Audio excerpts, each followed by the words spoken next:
Same রাপচারিটিস আসছে, সেই জন্য আমরা ডিফারেন্সিয়েট করতে পারি না। স্যার এটাই অপারেশন নোট আর মেইন এইটা স্যার আমি এটা লিখে দিয়েছি। লাইগেশন করা হয়েছে স্যার জি sir bilateral tubal ligation. Sir okay ligation না করে ছাড়া উচিত হবে না স্যার।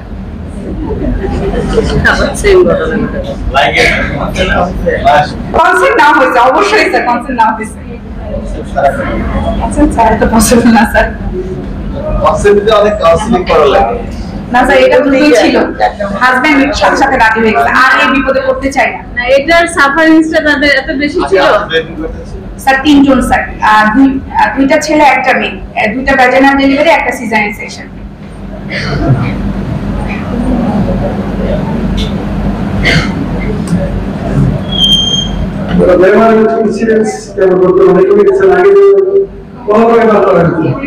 না এমআরআই ইনসিডেন্স আসলে কমে নাই, কন্ট্রাসেপটিভ নেওয়ার ইনসিডেন্সটা কমে গেছে। ওরা এত ভালো ভালো লং অ্যাক্টিং কন্ট্রাসেপটিভ ডিভাইস আছে, ইনজেকশন, ইমপ্ল্যান্ট, কপারটি, লং অ্যাক্টিং একবার নিলে অনেক, এক কপারটি নিলে 10 বছর, ইমপ্ল্যান্ট নিলে 3 বছর, কিন্তু ওরা এটাও নেয় না, পিল খাইলো ইরেগুলারলি খায়। আর যাতে করে ওই কন্ট্রাসেপটিভ মেজারটা ওরা কমায় দিছে, হয়তোবা এমআরটা অ্যাভেলেবেল দেখে তারা অত বেশি সিরিয়াস না, মনে করে প্রেগন্যান্সি হলে তো একটা ব্যবস্থা নেওয়াই যাবে। আর আমরা কিন্তু ওই এমআর এর আগে এমআরএম মানে মেডিকেল ইনডিউসড মেনস্ট্রুয়েশন রেগুলেশন, এটাও মানে প্রাথমিকভাবে ইউজ করা হয়।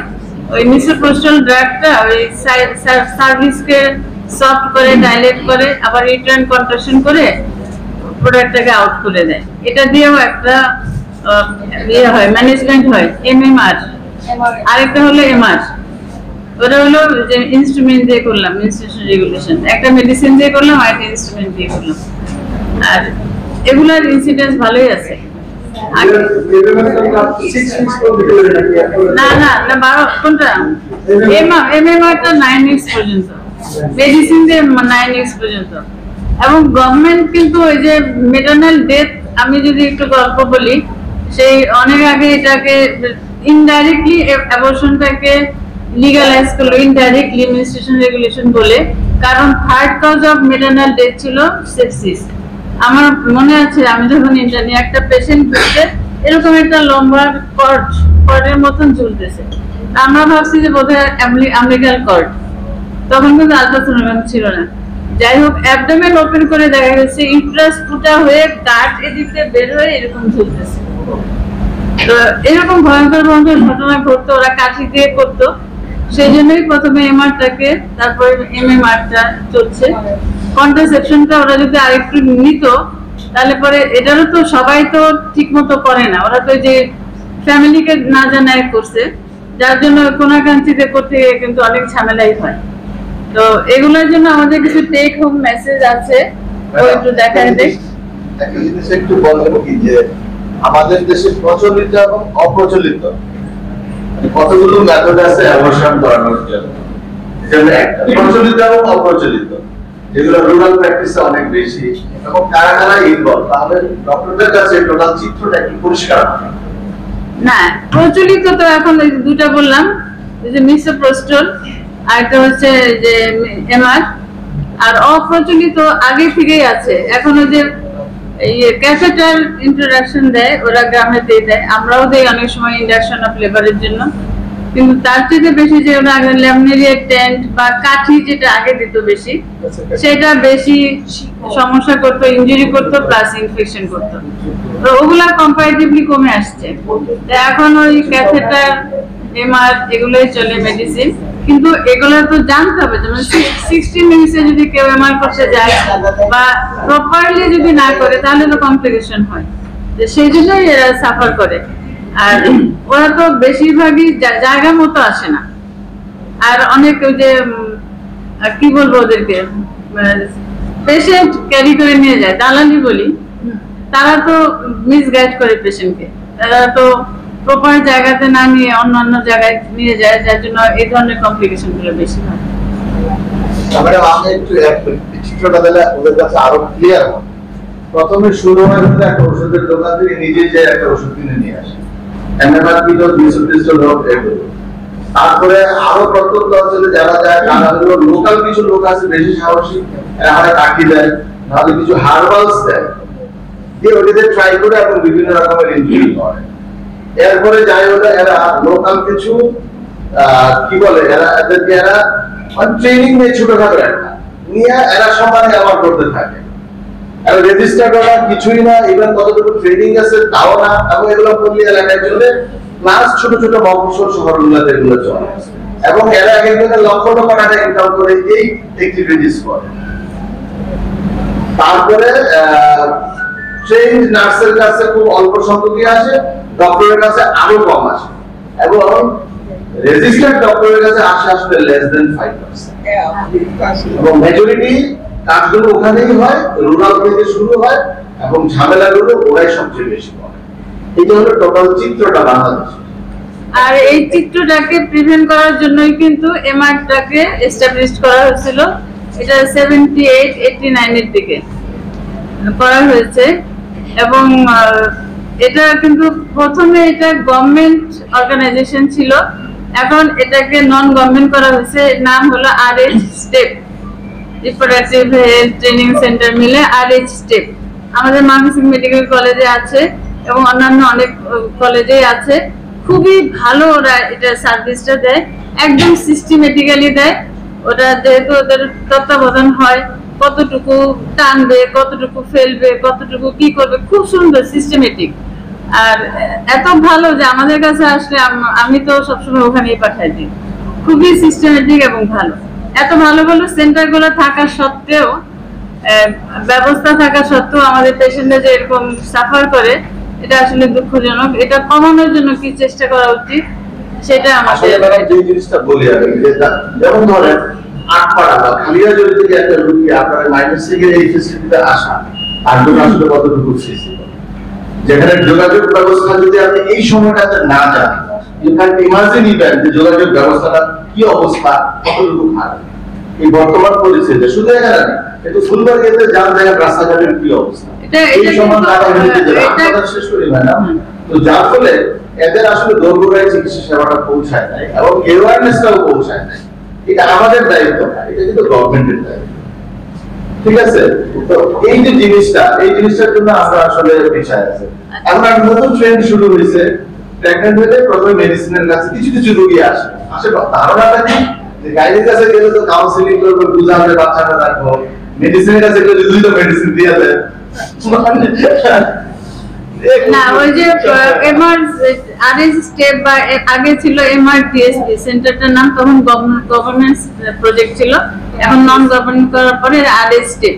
এখানে কিন্তু ট্রেনিংও দেওয়া হয় বিভিন্ন যে FWV বা এদেরকে কিন্তু গ্রুপে গ্রুপে এনে ট্রেনিং দিয়ে ওদেরকে আবার নিজেদের জায়গায় দিয়ে দেওয়া হয়। ট্রেনিং প্রসেস কিন্তু চলছে। এই যে সেন্টারগুলা, এখান থেকে regular doctor, health care provider বলতে যে FWV, এদেরকে কিন্তু রেগুলার ট্রেনিং দিয়ে দিয়ে পাঠানো হচ্ছে। তারপরেও কেন এসব হচ্ছে সেটাই চেষ্টা চলছে, কিন্তু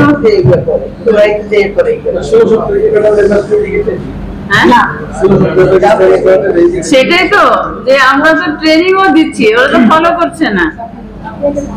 আমি যদি এটার সাথে একটু অ্যাড করতে পারি, যে মূল প্রবলেম কিন্তু ওইখানে যে আনপ্ল্যান কোনো ধরনের কন্ট্রাসেপটিভ ওরা ইউজ করতেছে না। আমাদের কাছে এসে যদি বলতো যে ম্যাডাম আমাদের ওষুধ দেন বা আমাদেরকে লং টার্মটা বলে দেন, আমরা তো দিয়ে দিই, ওরা আসেই না। না এসে আনপ্রোটেক্টেড কর্টাসের পর ইমার্জেন্সি পিল খেয়ে ফেলতেছে। ওটার পর থেকে তো এই যে এতগুলো একটোপিক আসতেছে।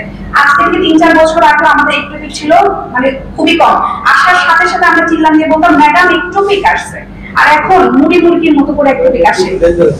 আর ওই ইমার্জেন্সি কন্ট্রাসেপ্টিভ এবং ওভার দ্য কাউন্টার পাচ্ছে দেখে এত ঝামেলা হচ্ছে স্যার। আমার তো একটু মেসেজটা বলো দিছে পাওয়া ম্যাডাম বলি এটা কমিশন হচ্ছে। আসলে ঘটনা হচ্ছে কি যে আমাদের দেশে যা হচ্ছে, অনেকগুলো বাচ্চা থাকে এবং দেখা যাচ্ছে ছোট বাচ্চা বড় অনেক বছর হয়ে যায়, তখন তারা কথা নিতে চায় না, ভাবে আমার তো বাচ্চা হচ্ছে না, আর হবে না। যখন হয়ে যায় তারা এমবারেসিং কন্ডিশনে পড়ে যায়, তখন এই ঘটনাগুলো ঘটে। এখন এই ঘটনাগুলো যদি আমরা প্রিভেন্ট করতে পারতাম, যদি আমরা প্রপারলি তাদেরকে কনভারসেশন দিতে পারতাম, কিন্তু তারা যেটা করে কনভারসেশন দিবে না, কিন্তু বাচ্চা কাম কেটে আসবে এবং চিন্তা নষ্ট করে দেবে তার সরকার প্রবলেম হচ্ছে এটা। ঠিক আছে, thank you doctor Ferdousi for nice comment. আমি কিন্তু অ্যাড করি, হ্যাঁ সেটা হলো যে আমরা তো শুধু ওদের কথাই বললাম, আমরা নিজেদেরকে আরো কিছু দোষ দিই।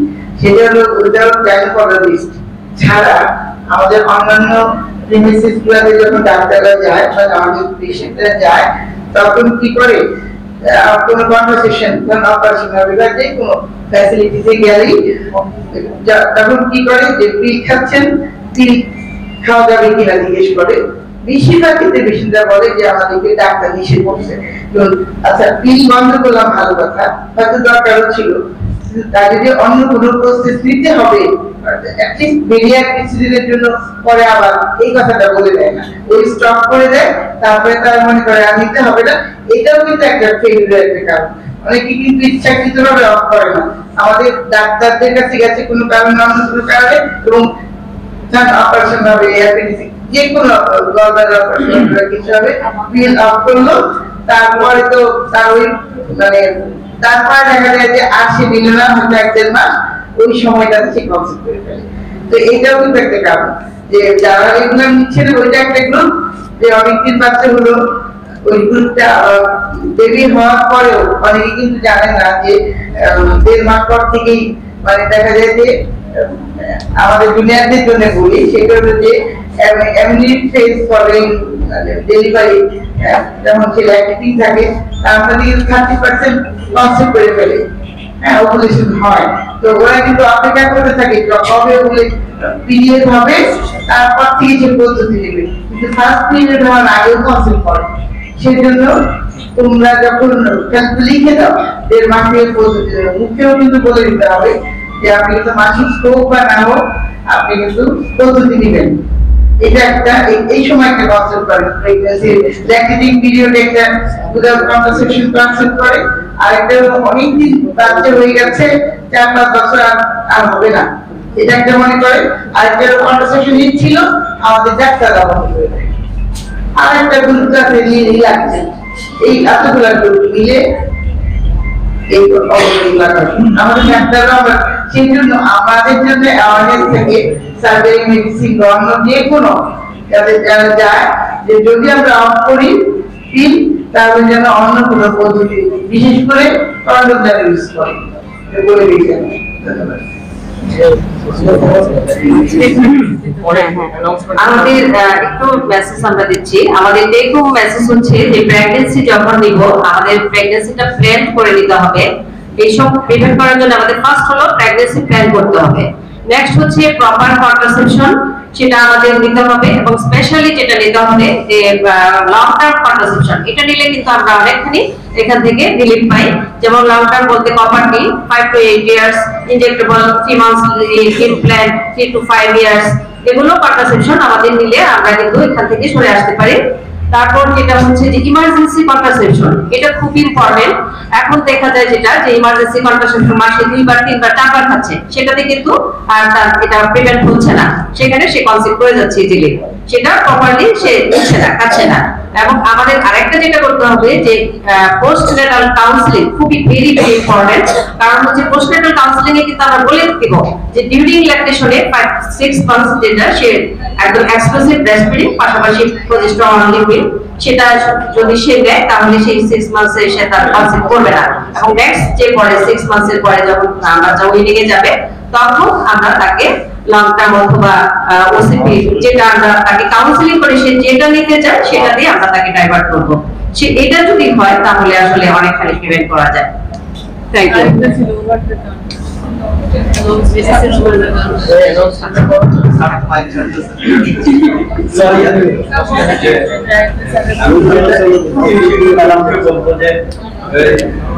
একবার করেছিলাম তোমার আকাশ তুমি দিয়েছ ছেড়ে, এখন বলেছো মেঘেরা নিয়েছে কে।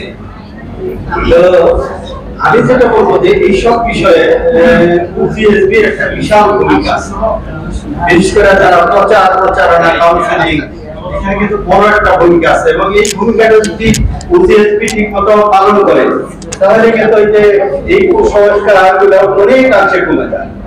গেল। আর সবশেষে একটু বলি যে আক্তার জাহান রানা সবসময় ওকে বলি যে ও সবসময় রাগিয়ে যায়, আজকেও সুন্দর একটা কেস প্রেজেন্ট করে আসলে রাগিয়ে গেছে। Thank you. আচ্ছা হ্যাঁ না আমরা সভাপতি বক্তব্য বললাম। আমরা আসলে আমাদের এই সময়টা অত্যন্ত গুরুত্বপূর্ণ একটা ল্যান্ডমার্ক টাইম আমরা ক্রস করছি, বিকজ আমরা খুবই উৎসবমুখর একটা পরিবেশে আছি। আমাদের সিডিএমসি ডে, আমরা প্রাউড ফর দ্যাট যে আমরা এইভাবে সুন্দর একটা প্রোগ্রাম করতে পারছি। তো এরকম একটা সময়ের মধ্যে আমরা সুন্দর একটা একাডেমিক উপস্থাপনা গাইডি বিভাগ থেকে নিয়ে আসা রিয়েলি একটা চার্মিং ব্যাপার। হ্যাঁ, এবং এটা definitely Thank you, Department of Arts and Technology and the speaker. And also the our next speaker will be the Department of Technology and then after Department of Psychiatry. Now I request our chairperson to conclude the session. এক minute হ্যাঁ না আপনি তো আমাদের লোকমান সাইডও জানতে চাচ্ছিলেন যে আমার আগে কিন্তু শুধুমাত্র গভর্নমেন্ট সেক্টর থেকে ফ্যামিলি ট্রেনিংটা, এখন কিন্তু প্রাইভেট সেক্টরে এটা এসএমসি বা আরো কয়েকটা দেশের মাধ্যমে এটা হচ্ছে এবং ওজিএসবি এর মধ্যে ইনক্লুডেড হয়েছে। এবং ওই যে জাস্ট পোস্টনেটাল লং অ্যাক্টিং বা বিভিন্নগুলো কিন্তু আমরা ক্লিনিক্যাল সেমিনার করে করে এগুলো প্রচার করছি বিভিন্ন মেডিকেল কলেজে। আমরা অলরেডি এর মধ্যে আছি। থ্যাংক ইউ ভেরি মাচ প্রশ্নটা করার জন্য। আর ডাইরেক্টর স্যার আশা করি কিছু একটা কমেন্ট আমাদেরকে করবেন।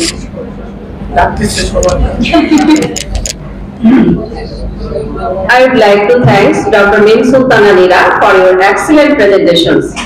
And again thanks for your efforts to prepare the slides by Hassan. Many thanks to Professor Shilashan Madam.